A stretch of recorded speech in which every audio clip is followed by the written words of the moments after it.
Hello mga Lods, Corace TV here nagbabalik.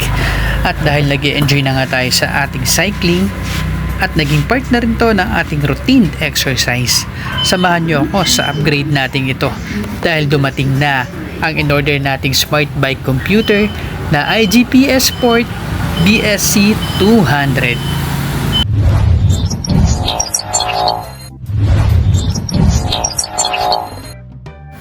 So ito nga pala ay IGPS Sport Smart Bike Computer na BSC 200 model. So marami yan. Isa ito sa mga very affordable na available online. Okay? So basically ang function lang naman ito is to monitor our riding performance and makita natin kung gaano tayo nagsisimula ngayon and later on kapag nag-improve na ang ating performance. Also, meron nga palang feature din to na navigation na magagamit natin swak sa ating mga rides. Okay, so tignan natin kung ano-ano ba yung mga laman and let's start our unboxing. Okay, first yung bike computer na nakabox pa. May kasama itong mounting bracket na clip-on type sa ating handlebar, rubber case and mounting accessories. And upon checking, mukhang matibay na plastic ang ginamit sa ating mounting bracket.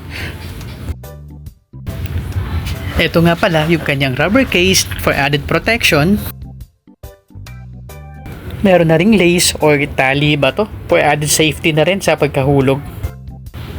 Charging cable na type C na rin. And 2 pirasong screen protector. At ngayon, buksan naman natin itong box ng mismong IGPS Smart Bike Computer. Okay, so nandito pa rin pala nakalagay yung ibang kanyang mounting accessories.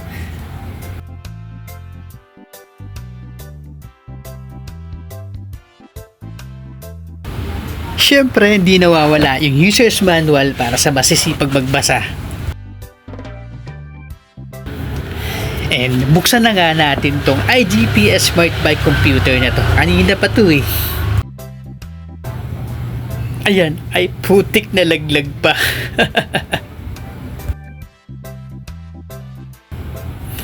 Okay, so upon checking, matibay yung plastic mga lods na ginamit dito.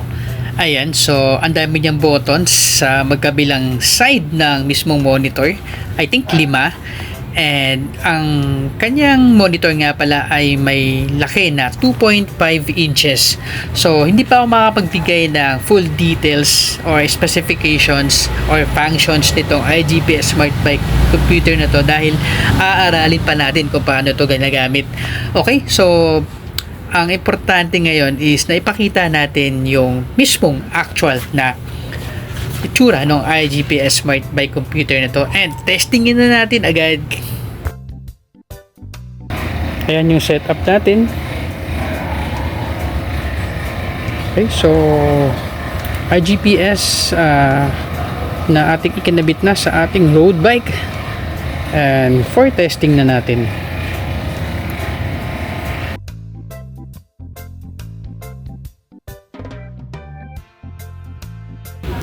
Okay, so after nga ng ating short ride, ayan, tignan na natin mga lods. Puntahan natin tong ride menu and pupunta tayo sa activities. Ayan mga lods, meron na tayong na-record na isang activity rito. Ito yung ating very quick ride na very short distance lang. Okay, buksan natin. So, ito yung route natin ngayon. Testing natin is about 1.0 something miles lang. Okay, so hindi pa natin nasa-set din ng maayos yung unit ng ating distance. Alright.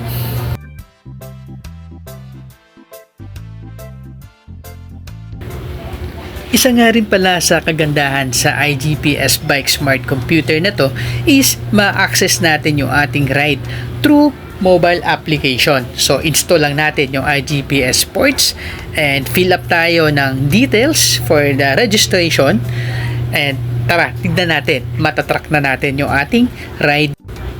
Ayan, nandyan na nga mga lods yung details ng short distance testing ride natin kanina.